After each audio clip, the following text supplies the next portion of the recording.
زموږ سره انجینر شرافت علي موجود دی.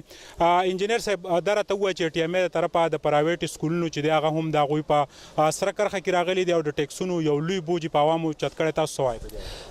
به حیثیت د قومي جرګې سینیئر نایب صدر نن چې کومه زموږ دلته غونډه وشوه د هغې په حواله به زه تاسو ته دا ووایم چې تعلیم صحت دا د ملک ذمواري ده. تیر شوی چې کم تاسو رزلټ وګورئ نو 4,500 کسان A1 ګریډ کې پاس شوي دي. په دې کې زما په خیال چې 35 کسان صرف د ګورنمنټ دي، نور ټول د پرایویټ سکولونو دي.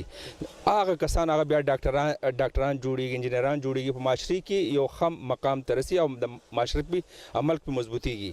زه دا وایم چې کم از کم چې دو د پرایویټ سکولونو له سهولت نشي ورکولی نو په عذابۍ دي نه. دویمه خبره دا ده چې کم ټنډرینګ چې په ټي ام ای کې کېږي نو دا قانون دی چې 3 ټیکهداران نه نو هغه ټنډر تو کولی نه شي. بل دا خبره زه به تاسو ته وکړم چې په 2016 کې زموږ صوبایي حکومت یو بل پاس کړی دی رایټ ټو انفارمیشن.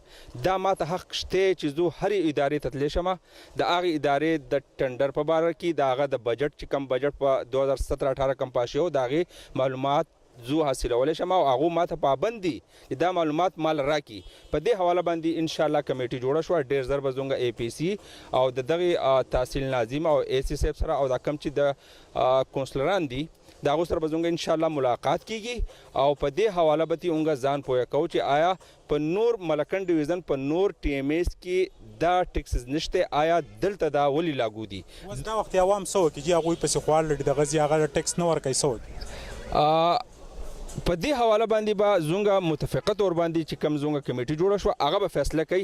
زه په دې عقله باندې اوس په دې ټایم کې هېڅ فیصله نشم کولی د کوم پورې چې زموږ د اے سی صاحب سره د ټي ام او صاحب سره ملاقات نه شوی. درنګ جهان مړی زنګ سره انجینر شرافت د قومي جرګې نایب صدر چې په دې خبره باندې زور ورکو چې د کم د ټیکس د رجحان دی په تحصیلي بریکوټ کې عوام چې دی فلحال د دې جوګه نه دي چې هغه ټیکسونه ورکړي. د ټلیفون په مد کې چې کم ټیکس راغلی د بجلۍ نو عوام دې خبرې ته جوړ نه دي او د ملکن ډویژن عوام چې دی د 15 کالو دپاره د ټیکس نه مستثنا دي. منتخب نمایندګانو هم په دې خبره زور ورکو چې عوام دې دغه قسمه ټیکس هرګز نه ورکوي. د کیمرامین عزت حسین سره سهیل باچا بریکوټ.